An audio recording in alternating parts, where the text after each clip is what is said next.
The greatest leaders in business look for the emerging stories in their organization and use the data to choose their preferred outcome. What outcome do you want in your business? Listen to the stories of industry veterans, coaches, and consultants so you can choose your preferred business outcome. All right. Well, welcome everyone to the next episode of the Business Blind Spots Exposed podcast. I want to do something real quick and just give you a little bit of the story behind why I started this podcast. And it actually has a lot to do with me personally. And that is, it used to be that I used to think it was all about how smart I was. And I kept reading and learning more. And at some point in time, I realized I couldn't learn and read fast enough to keep up with how fast the world was growing around me. And then one day I just figured out, what about other people? If I started to be able to find out what it is that others knew and leverage that for my talent and also give it back to them, gosh, we amplify each other. I call those my blind spots. The things that I don't know that others seem to know just inherently. And that's the purpose of this podcast, is to bring those blind spots up because I have plenty of them and expose what those are. These are business leaders, experts, coaches, people who've been there and done that, and their perspective on the world, and hopefully something you might be able to see as well. First, I'd like to check in. Mike, how are you doing today? I'm just great. Thanks for having me on. Absolutely. So everyone, I want to introduce you to Mike Kelly. Mike Kelly is the CEO of a company called TeamOnUP, and I'm going to read a little bit about Mike here. TeamOnUP is a company that keeps CEOs and the teams on the same page with simple goal management software. I can't think of a better recipe for success. Creating alignment and congruence in your company. What a crazy idea. Yes. So prior to TeamOnUP, Mike, you are the CEO of a 1,700 person company in the financial and technology sector. You led a successful turnaround there, which is an impressive feat in and of itself. Your wife Jessica and 3 kids reside in Franklin, Tennessee. So you got a lot of irons in the fire as an individual, don't you? Yeah. We get one go, right? We got to make the most of it. So. Well, I want to do a little bit of housekeeping here just before we get into it, because I want to get into the conversation with Mike, and I want to start to learn from him and see how he sees the world. On December 16th, I've got Craig Cardavera, where the topic of our conversation is building a leadership development ecosystem. One of the things that I've learned personally is that, gosh, you don't just be a leader by yourself. You build leaders around you, so that I like the analogy of a rising tide lifts all boats. Build leaders around you and the tide rises. On December 14th, I've got Elsie Flanard. I'm going to talk about master your craft and level up. It's this whole idea of leaning into your expertise and finding out what your zone of brilliance or your zone of genius is, and how do you lean into that so that you have maximum impact and effectiveness. But today, I've got Mike, and we're going to be talking about this idea of data-driven employee engagement. I love this topic because I feel like data is so powerful for us. There's so many truths that are within the data. We just need to know how to unlock it sometimes. Mike, is that a fair way to think about it? It is a fair way to think about it. It's very much what we're about too. But some days I fear you and I are the only ones who care about it. I think I've had those days too. Doctors smoke, right? Who better than a doctor to figure out, boy, this ciggy's probably not great for me. They have the data, they have the burden of knowledge, and yet here we are tugging away on our ciggies, right? So in the business world, it's the same thing. That CEO and the people who get to make big company-wide decisions are sucking on their cigarette of lack of employee engagement. And they know it's not good for them. And yet there they are doing it. It is very confusing. I'm here to learn from you because I feel you have the answer. So. I like to believe that, Yeah. But I'm just keep trying to find the right question so I can answer it. Yeah. So it's this funny paradox that I've thought of I've heard, first of all, let's start with this quote, and I want to kind of hear sort of your thought on this whole thing. People join a company for the vision, but they leave because of management.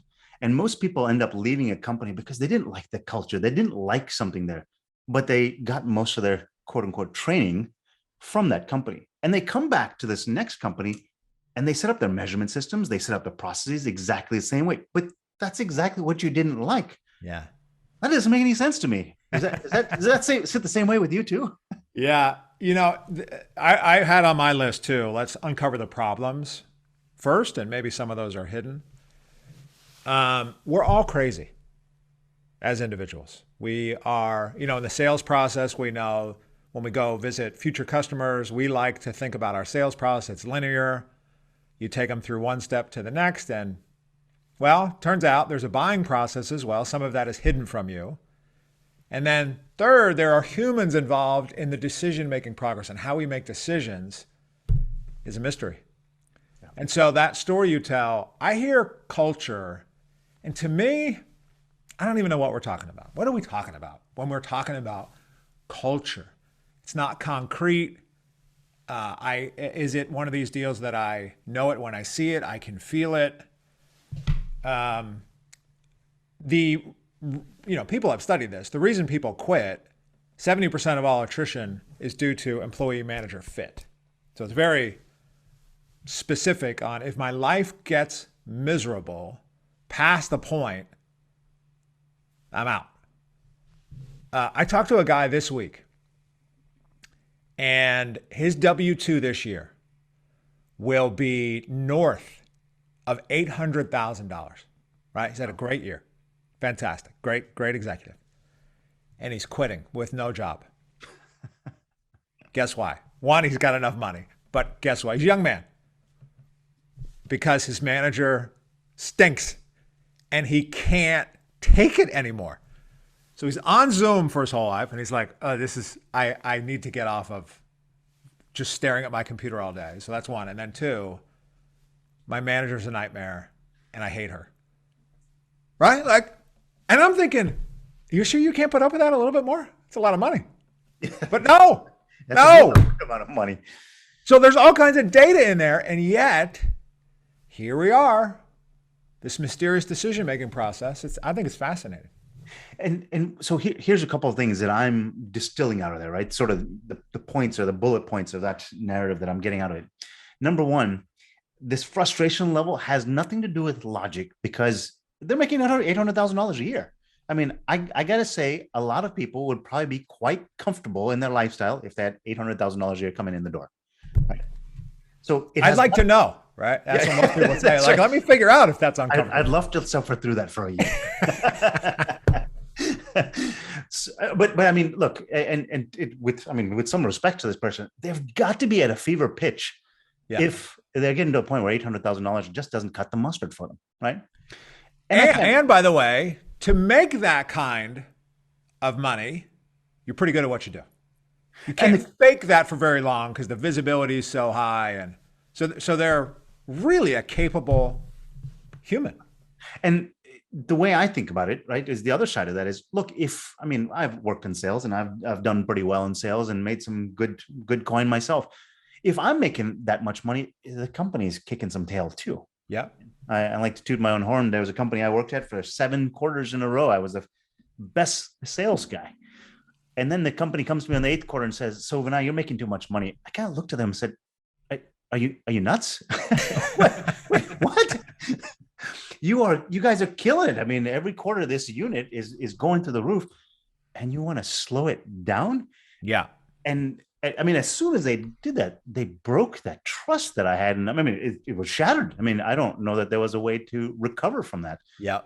And that's what drove my decision. I was making good money there, but I left because salespeople are very sensitive, right? You're the wide receiver of the team, right? Come on, pump me up here.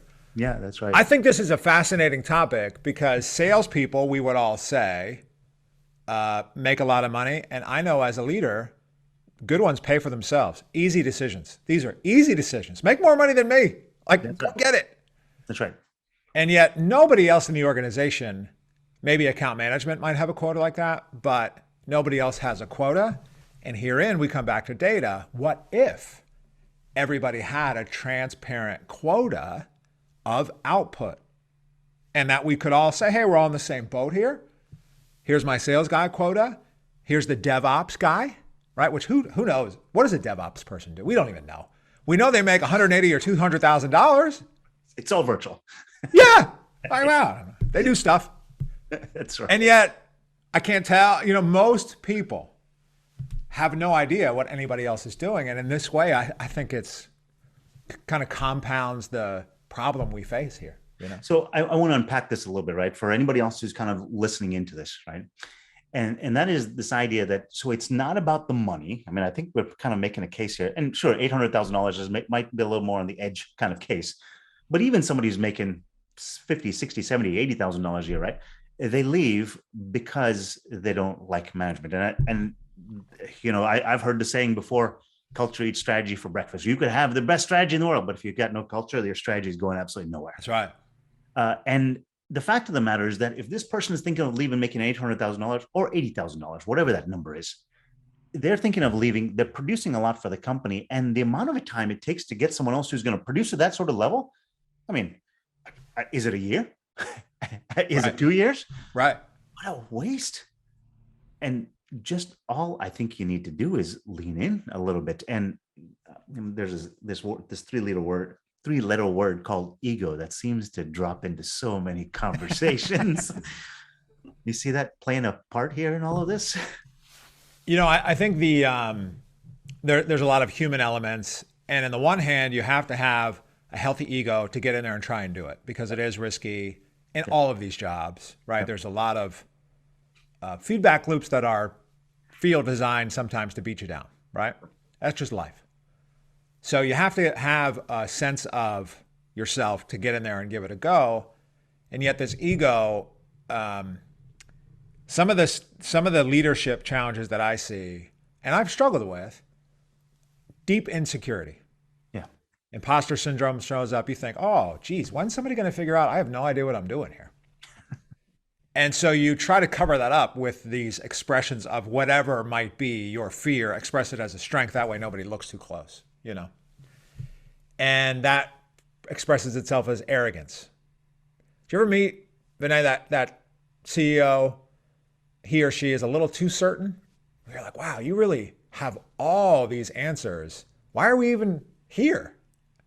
That level of certainty, to me, on a wide swath of issues is a signal of, and that is ego, right? And gets in the way of curiosity, gets in the way of learning, gets in the way of inviting people into a new conversation about building together the company that you would quit for.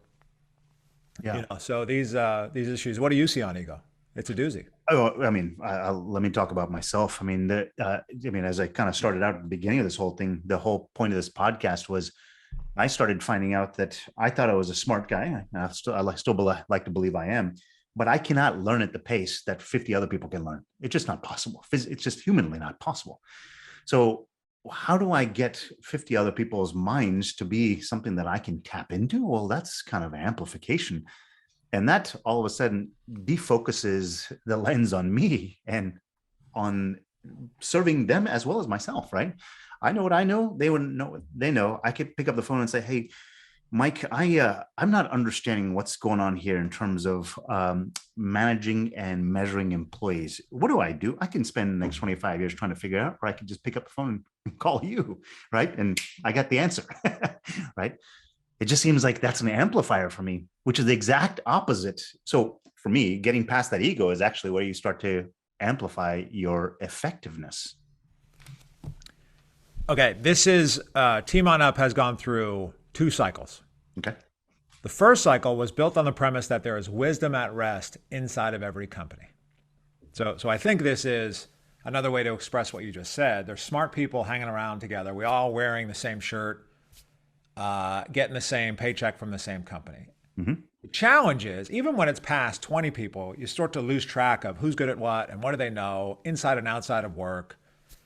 And therein, it makes it harder for us to get together as humans on a common mission. So the business model one for our business was built on this idea of micro mentorship. So we had this crazy idea that we could write software that everybody at the company could take. And it was this guided experience of, hey, what's great about you? What motivates you? What are your challenges? What do you want to accomplish in your career? All the things that 98.7% of managers don't really ask you and actually don't want the answer to because their life gets harder. And I have been in this case too. So I'm not just, it's a struggle because when you have a great teammate, you're like, oh, come on, just please keep being great at analytics. And it might be that person like, well, I want to do something else too. So it's not in your interest. You have to do a lot to overcome your self-interest there. So we have this idea that, hey, what if we allowed peers, teammates, to coach one another, to be mentors, right? And the academics hate that I would use those two words in the same sentence, right? How dare you? Mentorship is something else. And, we get very clutching our pearls on these issues. And I'm just saying, what if it was just trusted conversation with a teammate that based on that we work at the same company, generally we value the same things because we're here. I don't control your paycheck. I don't control your career path, but I know something that you're interested to know. So we unlock the wisdom at rest. Okay. I couldn't get anybody. I got 2 people to buy our product in 12 months. Now, it could be my sales skills stink. And at that point, they really did. But 2, the CEO who has budget to spend on a platform like that, everyone said, oh, really cool idea. Yeah, that would have really helped me. And it was really a cool concept. Nobody wanted to pay for it because it's below the line, doesn't impact the bottom line discreetly, or so they thought.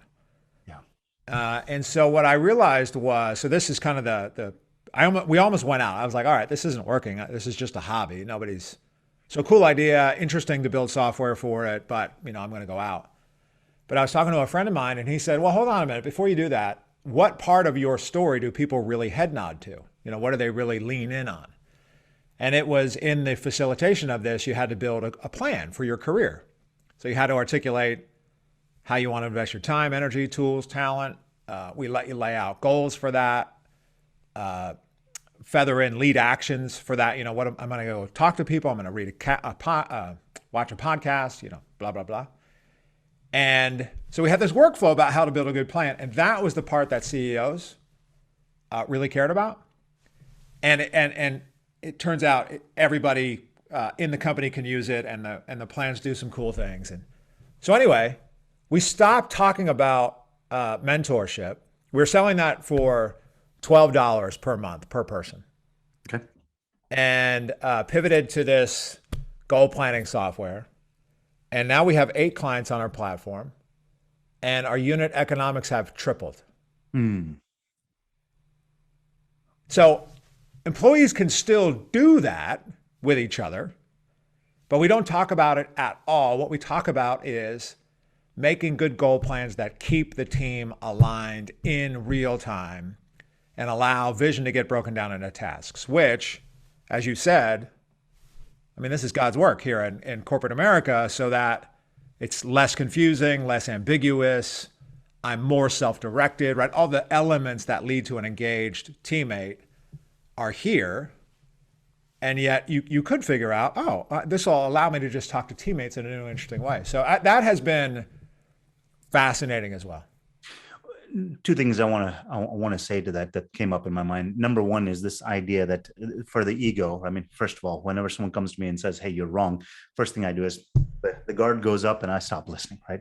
But, we found a very similar approach when I go in and say, hey, let me kind of give you some ideas of what, how I see the world based on what's happening in your world. Let me just do a quick assessment for you.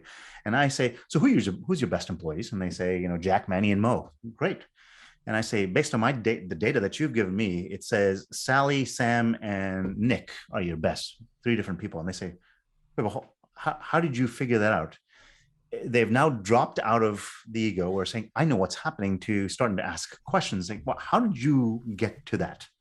I said, well, not only did I get to that, if everyone else started to become like, these Sally and Nick and Sam, be putting this much more, many more dollars on the table, or this much more productivity. And they start saying, whoa, hold, wait, say that again. say that slowly. It's funny, as you start to drop them out of that ego and into the inquisitiveness, inward looking, all of a sudden opportunities start to open up. And I think that's a little bit what I heard here, right? Early on, it was, hey, let me kind of show you that pathway to get people together. But then when you start to drop out of it and say, look, let me show you how we can build this roadmap to greater alignment, congruence in the company, the head nudge just started happening more often. Did I hear that right? 100%. Yeah. And what do you think is it for all those companies that are using the platform? Do you believe is it the same blind spot? Is it a similar blind spot? Is it kind of come from the same source? What are your thoughts there? Yeah, great question. This is one I wanted to hear from you as well.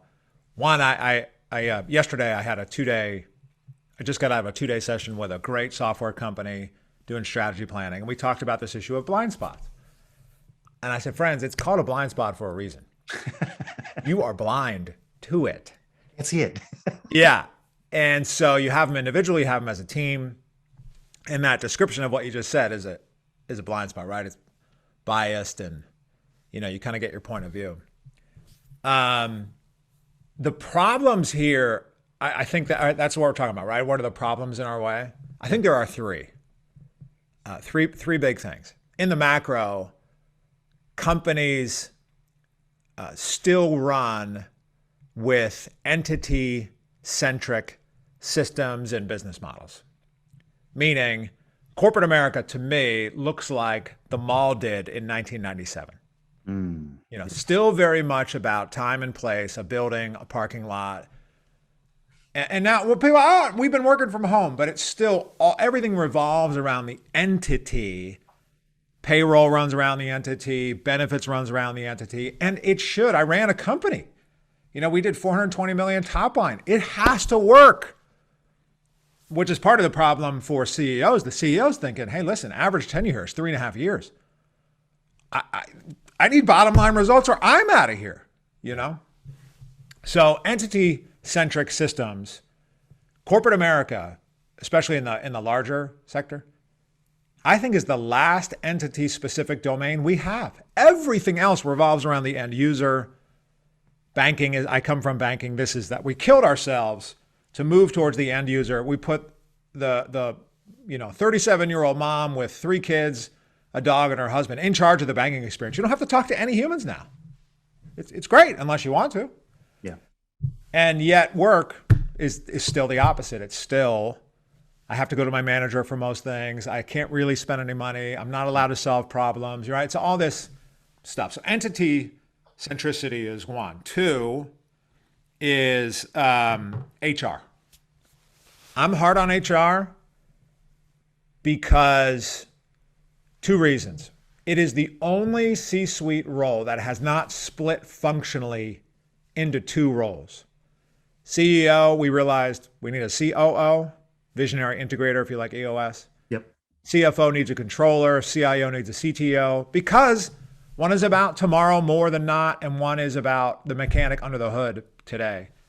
Here we have HR saying, all right, I'm supposed to be talking about employee engagement, but really what I get rewarded on, and all my training is on payroll, benefits, and compliance. Like, just make sure we don't get sued and people get paid.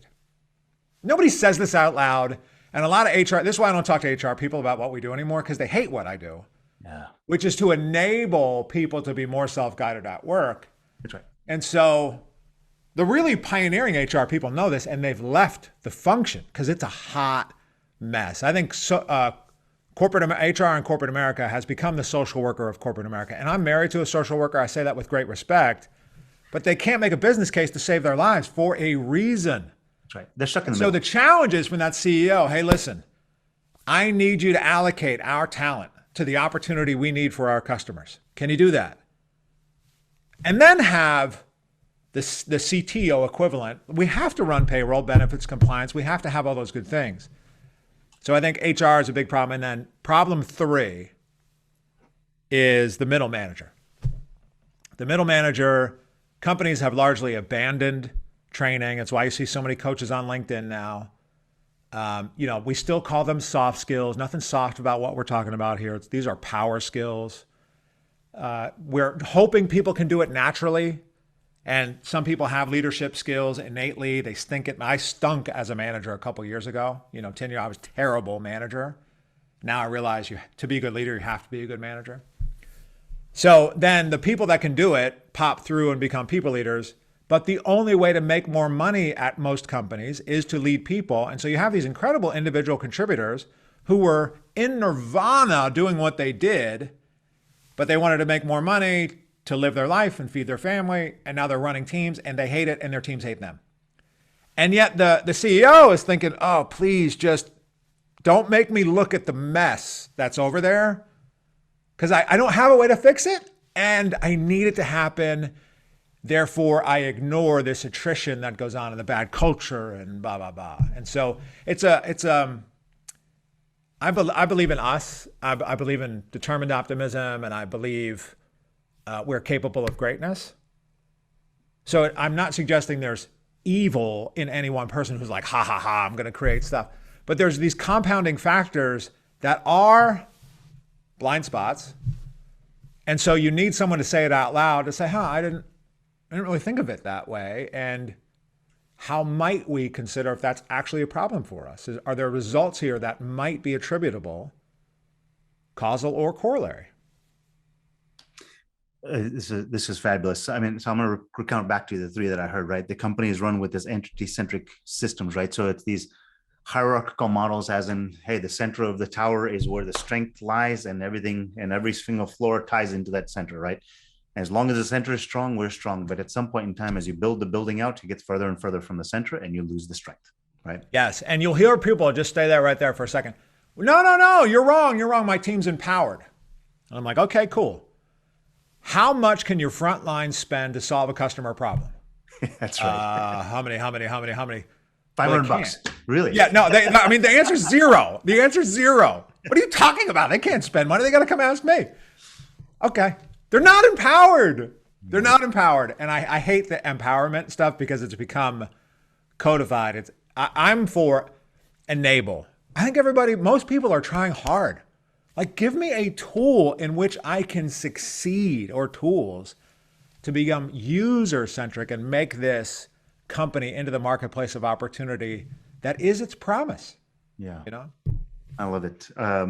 HR suite. I love this whole idea of kind of that corollary between, it used to be that the CEO was the person who knew all things, how everything should go. I think those have changed. That mercurial CEO, those days are gone, right? Things are evolving too fast and there's too many intelligent people out there. That's what you've been saying. Yeah. It's now time where you've got the visionary and the integrator, and they have been pulled apart. One person is fantastic in making the trains run on time. Someone says, I know the destination of the train, right? You did EOS, correct? Oh, well, yeah, that's right. Yeah. And has it worked for you? Fabulously so. Yeah. Yeah. Same. And just the awareness of that has been fabulous. But this idea of the HR suite also has that same challenge, right? You got to have a vision for where you're taking the people to suit the need, but somebody's got to make the trains run on time, right? And neither role is bigger or less than the other. It's left hand and right hand. Just because you're right-handed doesn't mean the left hand is useless. Right. That's right.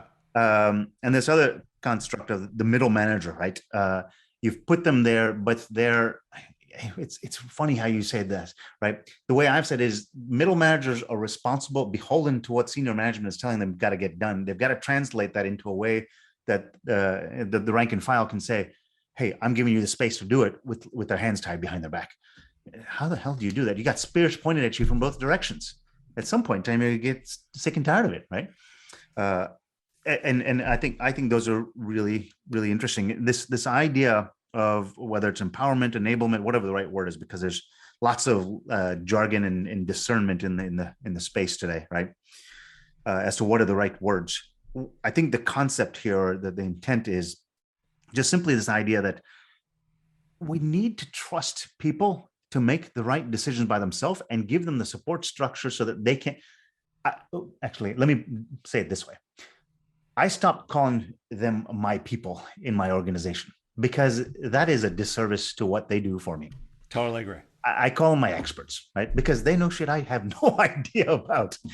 This podcast, I have Janine and she schedules everything. I mean, you've gotten probably plenty of emails from her. Here's the links, here's the media, here's the yada, yada, yada. She'll follow up with you afterwards. She'll get the video clips. I show up. If she left, God forbid that never happens. If she left, I don't know that I could do it. I literally could not do it. And it is that while you may not see that outside of a couple of emails, that is the lubrication, that is the gear turning every single day. And for me to say, well, I put it all together. Yeah, but she's the one cranking out the emails. Yeah. Yeah. And I think there's got to be a little shift. And I'm kind of curious about your thought about this. I think a lot of people are challenged by that, saying, "Oh, well, you're saying she's an equal, or they're an equal."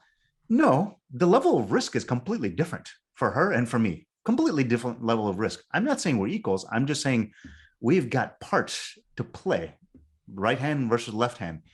It's not the right hand is greater or whether it's just different. Right? They're different roles to play. Is that kind of how you think about it as well? Yeah, I do. My heart set on this issue is I think about this. My intent, like my whole thing. I love team. I love being on a team. And even when people say, "Oh, my work is my family," I'm like, "Did you fire your family?" No, you don't. So this honored, sacred place of being a teammate, I'm for that. Family, I use for my actual family. My friends are my actual friends. Right? We're very loose with all these words. Yeah.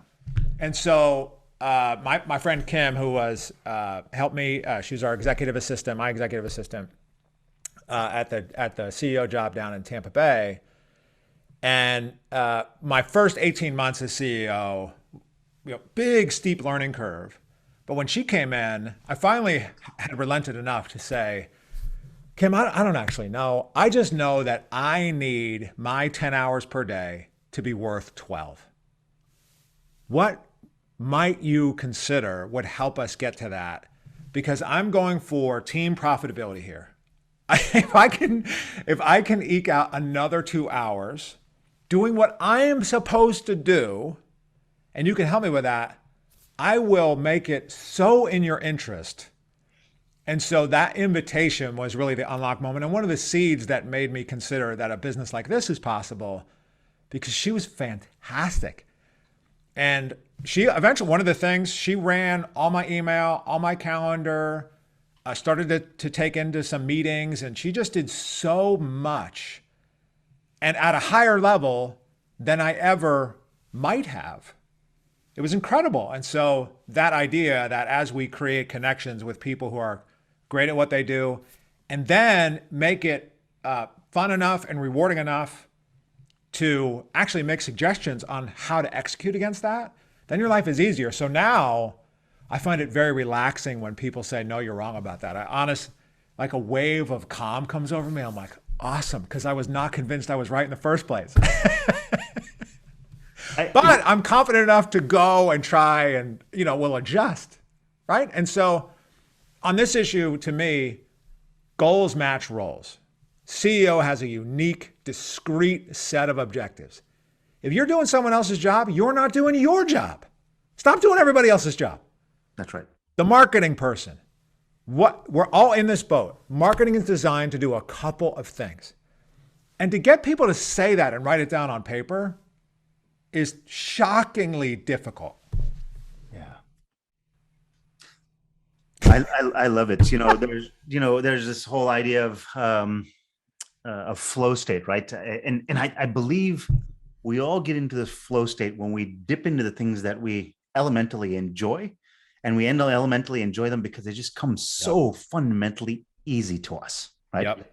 And there's 7.9 billion people in the world now, right? And the funny thing is there's 7.9 billion zones of genius, right? Yep. Each one of them has one. And if you give people the space to step into their zone, I mean, there's some people who love to make trains run on time. That's not me. Not me either. I'm always thinking about how are we going to conquer the next mountain in the next 25 years. Yeah. That's where I am every time. You're trying to get me into the weeds. I'm the worst person possible. Yeah. But if you let me play in that sandbox, man, I will build the most beautiful structures you've ever seen. But if you ask me to play in this sandbox, no. But you get the person who likes to do this in this sandbox, they build the most beautiful structures. And I think that's what I'm hearing from you, right? Is let people play into their zone of genius, because gosh, they produce at a level that you can't compete with. You can't force yourself to compete with because you don't enjoy it. Is that fair? Correct. Yeah, 100%. A couple interesting things there, flow state, and then how the C-suite can be good teammates to one another. And people at corporate America working in reverse. It took me a long time to realize, and this goes to the data issue. It was a turnaround, the business I ran, 1,700 people. And so there was a lot of financial things we had to get through. Balance sheet was a mess, no operating plan. You know, there was not a maturity to it. And I kept asking, I want data, where's the data? And I realized that I'm not asking the right question. What I actually wanted was context and ranges of options. The data doesn't know coronavirus is happening right now. The data doesn't know you live in North Carolina or, you know, so the power of human discretion and judgment and instinct and expertise, and dare I say wisdom, helps and is the leverage point. But if the data can help me ask better questions, there's a king's ransom inside of that. Because then I can test and learn and figure out, okay, I'm screwing this up less as we go. So the analogy I love to make there is, in terms of how I talk to people about what we do, and I think you see things in a very, very similar way, is you can have a 300-watt light bulb, and gosh, that's a bright light bulb. It is incredibly, it uses a lot of power and it puts out a lot of light. But when you start to talk about a 300-watt laser, man, you're talking about power on not just an order of magnitude more powerful. A 300-watt laser burns through steel, right? Sheet steel. It's the same energy, but it's so directed. And how many companies are out there? I mean, you've got the stats here. What is it? 70% of people of attrition is employee manager fit. Yeah. If you had those 70% re-engaged in their role, going towards laser as opposed to the 300-watt floodlight, right? Gosh, what could that company do? I mean, how do your competitors keep up with you? Because you got everybody leaning into their wisdom, into their flow state, into their real, true potency and power. That's a magical land as far as I'm concerned. Right? Great story for you here. Guy here in Nashville runs a great business. 4 founders, he's one of them. 3 technical, he's, generalized business, marketing, sales. And so he joins at 500,000 in annual revenue. So nice business, but they want it. Now it's doing 10 million, 7 years later, doing 10 million a year. A really nice growth. Yeah. They have 80 or 90 staff. He does every single person's performance review. Wow. He's with each person 4 times a year, talking about progress to goal, projects to objectives, what do you want to do with your career? And he told me that, and I thought, you are an insane person. Why are you doing that? And so it was a really simple, fun conversation. He said, well, the other 3 didn't want to do it. They wanted the lights out and to be coding. Yeah. And so there was just a desire. And I thought, well, who else is going to do it? But now I realize this is the most expensive part of our business as humans. We spend the most money on it by a large degree. And 2, it's our biggest indicator of success. It's our highest point of leverage. So why wouldn't I spend that much time? Now he's reaching capacity he can't, they can't scale past, but now he's shifting in the next 6 months. He has to create a template from all his learning and teach his system. So there's not another one of him. My sense is part of this is just he's unique in willingness and capability. And that's a lot of, that might be the most performance reviews ever done. That might be a world record of number of performance reviews. And so, but he hangs his hat on, that's what's allowed us to grow. Yeah. Fascinating. So I want to bring us back. I mean, we started this sort of topic wise of this idea of data-driven employee engagement, right?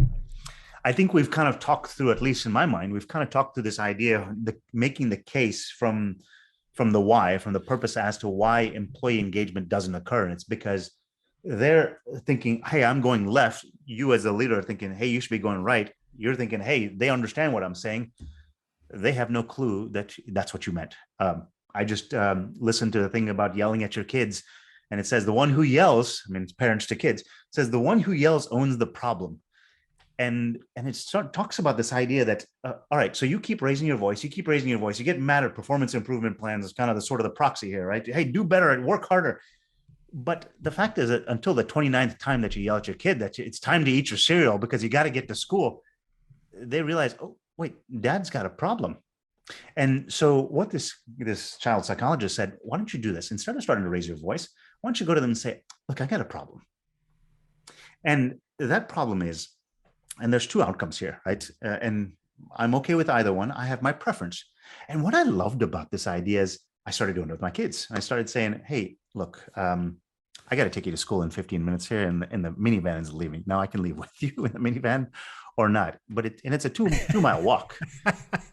You tell me. You'll be late to school. Everyone will ask why, and I'll be sitting there driving behind you on the road, taking my phone calls, but it'll be cold outside. Or you get in the minivan, but it's now your problem. How can I support you in solving that problem? My kids are snapping too, which is, I mean, that's just a win on that level, right? But I think this is kind of where I'm thinking about this idea of sort of this data-driven employee engagement is by, as that manager starting to say, look, this is where I'm trying to invite you to. This is the problem we're trying to solve. You're going that way. I need you to be heading this way. And the data allows you to see that and ask them the right question. Do you understand that we're going this way? And if they say, I know, I didn't know that, well, that's the right question, right? If they did know that, do you know how to get there? No, I don't. Well, that was the right question. Does that resonate with you in terms of Sure that's how we can kind of invite them down that path to that better outcome, so we get that resonance together? 100%. I think this works at employee to employee level, and I think it also works company level. My version of this is, and I focused a lot on this in the planning session I just had with this executive team, you can organize around your revenue. The marketplace is telling you what they value of your products and services, and you can see the heat map in your balance sheet. So you can see where the value is. And then we're just saying, okay, what's it cost us to deliver that? And you can ask better and more interesting questions. And this company in particular wanted to go into new markets, what turned out to be new markets. I didn't realize that. But through questioning, I thought, oh my gosh, you guys haven't done this yet? Do you know the marketplace is valuing what you do over here, and you just told me it's profitable and really good business for you. And then you just said, hey, I'm going to take resource from what's really going well to do something. And they have 4 moving parts. And we listed them out. I was like, my anxiety is so high for you guys. What are you doing? And so I think part of this is data can help us overcome boredom. Yeah. The data has a story for you as well. And if you ask it better questions, it sometimes whispers to you, sometimes yells at you. Dummy, the thing is over here. And so that's the back to the sales process, buying process, and then human decisions. That's what makes it so fun, because the EOS, my company, has mapped out the way to run a company. It's not hidden. There's not a mystery here. But you plug in humans, and then the fun starts, because I get bored. It's my learning style. I'm trying to overcome some childhood issue that I'm crammed down and I'm trying to ignore.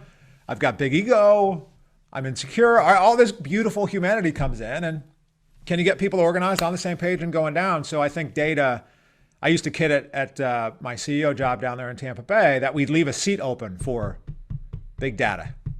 Big daddy, big data, because it's just a symbol of it doesn't rule the roost. I'm for human imagination, problem solving, curiosity.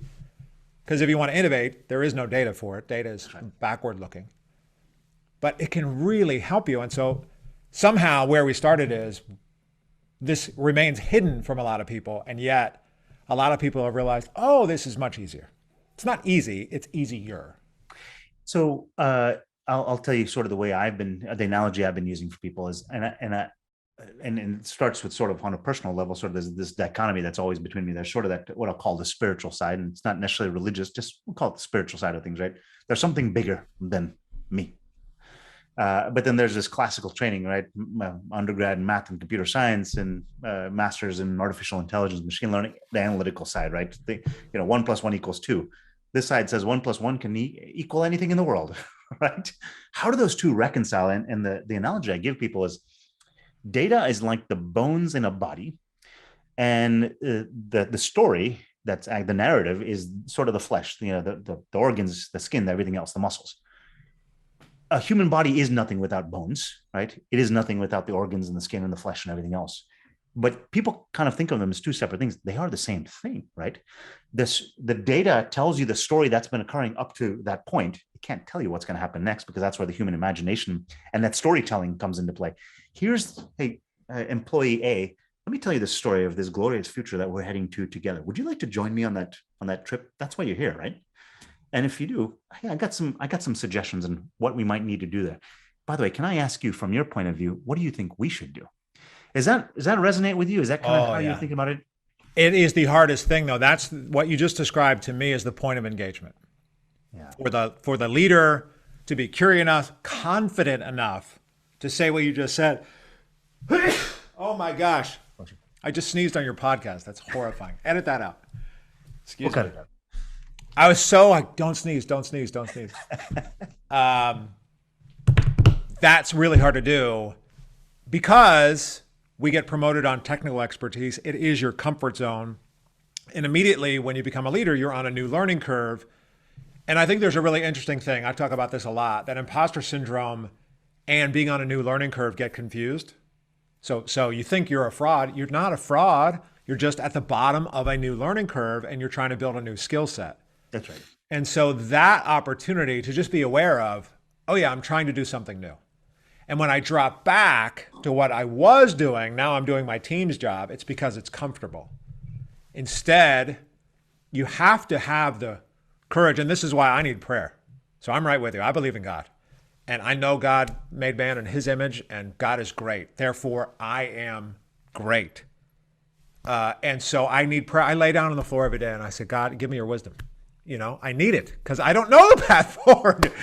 And yet you have to have the wisdom and courage to continue pressing on. And so I think it's this question of wisdom. Yeah. And I talk a lot about heart set. Yep. First. Not mindset. Heart Yeah. Heart set, mindset, skill set, in that order, because the reason we follow people are the things of our heart. Wisdom, grit, perseverance, endurance, right? When Muhammad Ali got knocked out in his prize fight with, when did he get knocked out in the 15th round? Anyway, he got up. His mindset wasn't to get up. No, he had trained and he had it in him. He had a champion's heart to get back up in a moment of adversity. You can't think your way through that. And so I think we've gotten into this weird place where we're so trying to intellectualize everything. And yet we shouldn't not ask critical questions or the big questions, but the stuff of greatness is in your heart. Let it feed your mind, which gives you the energy to build a new skill set. So I drew my poor children, they're 12, 11 and 8. And I drew them a graph one day, and I said this graph, and it had at the bottom this number line, and I put under it miles, and I said 0 to 5. I said, I used to run a lot in high school and in college and things like that. I said, my gut tells me I can go run 5 miles. Will I be able to knock it out right today? Well, that's a different question, but my gut tells me I can do that. I start running, and it says, yeah, you can do that. Black or white, no issue. Then my mind kicks in and says, yeah, but you've done that once before. You can probably run 10. Well, with a little bit of training, let's train over the next 2 or 3 months, and we'll get you to 10 miles. And then the heart comes in and says, whoa, hold on. Hey, everyone else, I know I'm a little late to the party here, but I want to tell you, you know what? We heard about this other guy who did 50 triathlons in the course of a year. Let's give that a shot. Yeah. And the mind and the gut goes, who invited you? Yeah. But it is the heart that is the one that allows you to draw the imagination, the creativity, the utilities of the mind, the brain, right? The intellectual learning to say, we're going to get to 50 marathons, 50 triathlons. You figure out the how part. That's what the mind is for. Just the how part. The why part comes from here. right? That's right. I love that. I love that. Yep. I'm with you. So, I mean, and that's, I always use that analogy when talking to my kids. They're like, I can't do this. I said, so is that the mind talking because you've seen in the past, you've learned from somebody else that you can't do it? Or is that the heart telling you that it's just not right for you? Which one is it? That's right. That's right. That's wisdom. It's good parenting. And we'll find out in 20 years, right? But no one escapes. Don't burden yourself with that. but what if, and there was a post that I think it was Simon Sinek had put out there about this idea of how we bring love into the workplace. I said, I used to have this big challenge because I used to think love was hugging and kissing my kids, right, and my wife. That's only one type of love, right? Love is really about seeing the relationship on a higher dimension than where you are today, right? It's seeing it 5 years from now, seeing it 20 years from now. When you have that longer term vision, that's what comes from here. Now, if we lean into our employees with that kind of mindset, I don't have to hug and kiss them, but I go to them and say, hey, Jack, you've been with me for 3 years. You've started to see how things are going. How are things going for you? Right? What are you seeing? What do you think are my blind spots? He says, yeah, you know what? You keep opening offices too fast when we're just starting to do really well. Hell, I wish I had figured that out myself. That's my blind spot, right? I mean, if we approach those kind of conversations, love may not be the word people want to use, but gosh, that draws such a bigger picture that is from a place of abundance as opposed to scarcity. Does that make sense?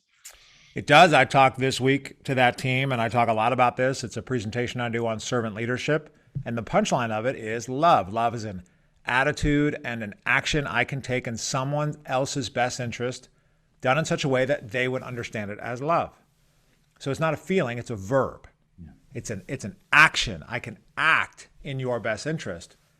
And we were halfway through the session. It was late into the first day, and it was so dangerous.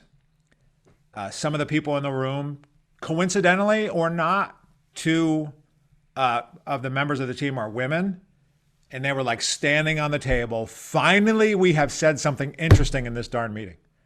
And they were so passionate for it. And then the guys jumped in, and the CEO, unbelievably reticent, just, whoo. And it led to fantastic conversation. And they wanted to abandon it very quickly because it feels weird. It feels inappropriate. Does that mean hugging and kissing? No, it means service to one another done in such a way that we would understand, you have my best interest at heart. Yeah. And that the love for your first team is part of leadership, right? My commitments to this room allows us to become the room reflects the company. If you have destructive relationships in the company, look in the mirror. And so is love a way to guide your work together? Yeah. And so whether they use it or not, what happened in that room was amazing because it let them get at the conversation they weren't having. And so I think more of that is needed and correctly and excitingly dangerous.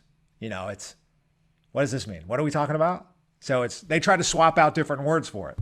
Yeah. And I'm like, I've heard that a million times. I haven't heard this. I've heard that a million times, So look, I always like to, I love physics in high school just because I love the theory behind it. But at the end of the day, you had to go do those 2 billiard balls and bang them against each other to learn elastic and inelastic collisions, because you can't truly understand something until you try to practice it, right? We've been talking about a lot of stuff, what I'll call more theoretical, purpose built, right? I think that's just the way you and I think. How, right? I want to dip into a little bit of how here and just in sort of the remaining number of minutes here. Give me some practical steps that somebody can take if they say, all right, I'll bite. They want to take the first steps on their journey towards what they like hearing here. What are those first 2 or 3 steps that you would advise them to take? Who are we talking to right now? So I'm generally speaking to, or the audience for this is generally senior leadership in companies, right? They probably run operations, or they're the owner or partner of the company. Yeah. Okay. So let's talk to the CEO. Okay. Ultimately, you have to hold yourself accountable to results. And I add up the results of your return on employee from your balance sheet. I don't want the Gallup study. I don't want any guessing. It's too squishy. CEOs and C-suite make decisions based on Excel spreadsheets that net out at the bottom right. And they should, because we need a business case. 70% of your balance sheet is cost is human beings. You can get cost per minute per day. There's 480 minutes to work today, 8 hours. That's all you get to drive revenue in those same 480 minutes. Everyone on your team, just if you have 100 people and you drive $1 million, you can do the math. How do you unlock more productivity? The company is built to converge on a set of elements, right? Budget, decisions are at the top of the pyramid. How might you allow people to become more self-guided? Because what people are designed to do is learn and grow. Companies are built to converge. We as humans are built to diverge. So how do you let people question, connect to your vision? How do you let them break down your vision into their daily tasks and connect and sync to one another so that information has a better chance to flow up, down, and across your organization? Leaders that think I'm insane use words like, I report down, my team, right? They're very ego leader-centric, when instead the smoother path, the easier path, the more profitable path is to put a tool in people's hands that gives you actually better governance, gives you more visibility, gives the team more visibility in what we're doing for daily work. So my whole thing is always, in the pile of things you're doing, you're probably doing most of the right things. You're just doing extra work that is not accretive.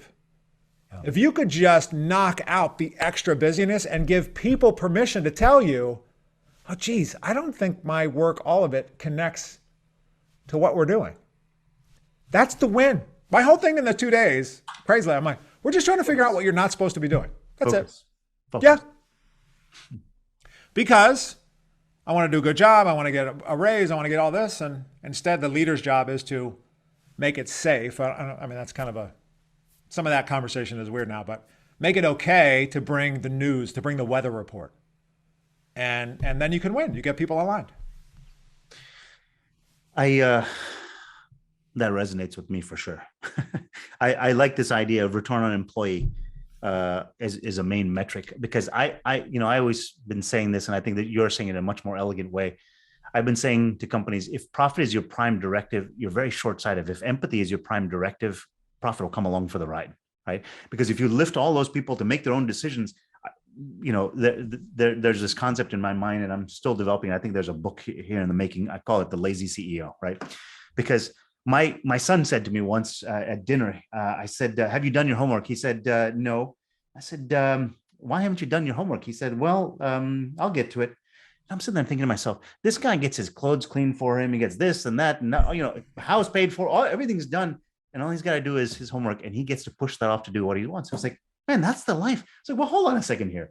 So this guy makes all these other things happen around him to get what he wants, and this is all he's got to do. I was like, man, maybe that might actually be the benchmark. It's time to stop using that word lazy as a bad thing.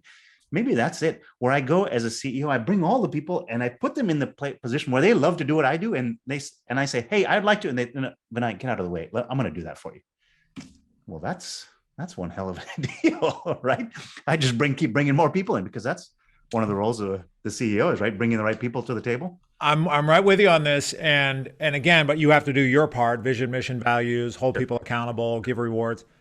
My message to leadership teams is you're in charge of resourcing success. Yeah. Time, tools, talent, treasure. You need the weather report from your team. They are closest to the customer. They have the best insight. So you need information to flow. And so your job gets easier.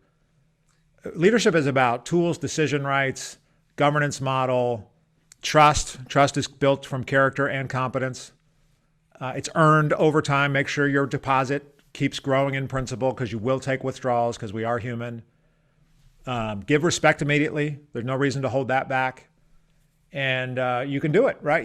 People will start to unlock their discretionary energy. At the company in St. Pete, I was coming out from work one night, and it's late, a long day, 4 to 7 kind of a thing. And there's a teammate of mine. He comes in, and we had a contact center, hard job. and he was kind of glistening with sweat and he was taking off his workout gloves. And I said, "Hey, what are you doing?" And he's like, "Man, I have a 15-minute break. I was out there banging out some push-ups. I got to keep my fitness up." And I just thought, this is the greatest. You are the greatest. And we hugged and he was comfortable and we had a great moment. And that's the kind of person you want on your team of he's taking care of himself. He's going to go back in, get yelled at on these phones, but he's happy to do it because he's feeding his family. You know, he wasn't complaining. He was working and enjoying himself, and very inspiring. You know, that the honor of being CEO at a company like that, or any time leadership is, people start to invite you into their lives in that really just amazing way. And it's a great gift. One of my favorite things about the job. I always say I can pay for people's minds, but if I get their hearts, I win. And so do they. Yeah. Yeah. Well, anybody who's listening to this podcast, I really appreciate you listening. And I would encourage you to put comments or thoughts in. If you agree, disagree, see it a different way, want clarification, reach out to Mike or I. You'll be able to see both of our names on LinkedIn as you see fit. You can find out more about Mike and TeamOnUP and how they build this culture of data-driven through their software and creating goals. But more than anything else, Mike, I really enjoyed this conversation with you. Vinay, it's great talking to you as well. I enjoyed it as well. I'm a big fan of yours, and I'm cheering for your continued success. The feeling is mutual. Thank you, brother.